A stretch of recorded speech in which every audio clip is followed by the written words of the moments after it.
कुछ 3500 साल पुरानी बात है। मिडल ईस्ट में कई सभ्यताएं पनप रही थी, जिसमें मिस्र सबसे विकसित सभ्यता थी। वजह थी नील नदी, जिसने यहाँ की सभ्यता को जीवन दिया। पिरामिड, इमारतें, टेम्पल बनाने का जरिया दिया और फसलें भी दी। जहाँ एक तरफ बाकी की कई सभ्यताएं खाने की मोहताज थी, लेकिन इस रेगिस्तान के लोगों के पास भरपूर खजाना था, जिसकी मदद से मिस्र में ब्यूरोक्रेसी बनी, धर्म पनपा और धर्मदारी सैनिकों के परिवार बने। कुल मिलाकर कहे तो पूरा सिस्टम बना। पिरामिडों के पास विशाल बस्तियों के भी सुराग मिलते हैं, जो ये बताते हैं कि इन्हें बनाने के लिए मजदूरों के शहर बसाए गए थे। मिस्र के पास एक और चीज थी, सोना यानी गोल्ड। दक्षिण में नूबिया में गोल्ड के विशालकाय भंडार थे। दूसरी किसी कांस्य युग की सभ्यता के पास इतना सोना नहीं था। मिस्र के सोने की चीजों की दूसरी सभ्यताओं में खूब मांग रहती थी। प्राचीन मिस्र की सीमा भी आज से कहीं ज्यादा बड़ी थी। ये मेडिटेरियन सागर के किनारे के ज्यादातर हिस्सों में फैला था, जिसकी वजह से दूसरी सभ्यताओं से इसकी रसाकसी भी रही। इन्हीं में से एक थे हित्ताई लोग,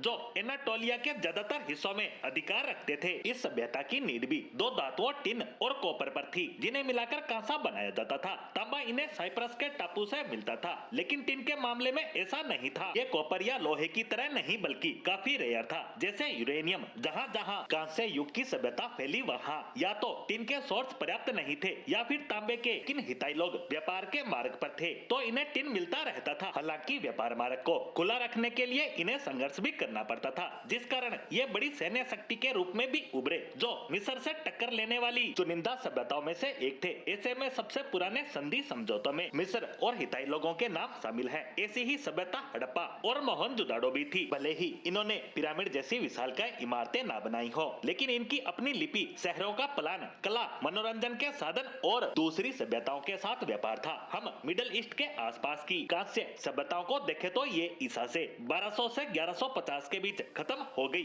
ऐसा क्या हुआ कि एक आदमी के जीवन भर की उम्र में विशालकाय शहरों, सभ्यताओं, लिखने की कला खत्म हो गई। यहाँ तक कि मिट्टी के बर्तन बनाने की कला कम हो गई। कहे तो इतिहास समय से पीछे चला गया। कांस्य युग के पतन से जुड़ी एक सबसे डरावनी चिट्ठी उगारित के खंडरों में मिलती है, जो आज के सीरिया में है। मिट्टी के टेप पर लिखे इस चिट्ठी में यहाँ का राजा अपने साथी से मदद की गुहार लगा रहा था कि पितामह, दुश्मन के जहाज आ गए हैं, जो मेरे शहरों को आग लगा रहे हैं, जमीनों को बर्बाद कर रहे हैं। पितामह को पता नहीं है कि मेरे सारे रथ रवाते शहर में हैं और सारे जहाज लुका बंदरगाह में, जो अब तक वापस नहीं आए। उन्हें इस मामले में बताया जाए। दुश्मन के 7 जहाजों ने भारी नुकसान पहुंचाया है। अगर और जहाज आते हैं तो डॉट डॉट माना जाता है कि इस चिट्ठी को भेजा ही नहीं जा सका, क्योंकि यह वहीं खंडरों में पड़ी मिली। इन रहस्यमयी दुश्मनों का जिक्र दूसरी सभ्यताओं में भी मिलता है, जिन्हें समुद्री लोग बताया जाता है, जिनकी बस कुछ थ्योरी ही है। जिस तरह अचानक कांस्य के पतन की है, जैसे केंद्रीय पावर जो सब मैनेज करती है, लोग पूरी तरह उस पर डिपेंड थे। ऐसे में शासक या केंद्रीय व्यवस्था में व्यवधान से सब खत्म हुआ होगा। दूसरी थ्योरी थी समुद्री लोगों की, जिन्हें लड़ाके या रेडर्स माना जाता है। साथ ही ज्वालामुखी और प्राकृतिक आपदाएं भी वजह हो सकती है, लेकिन माना जाता है कि जो कसी हुई व्यवस्था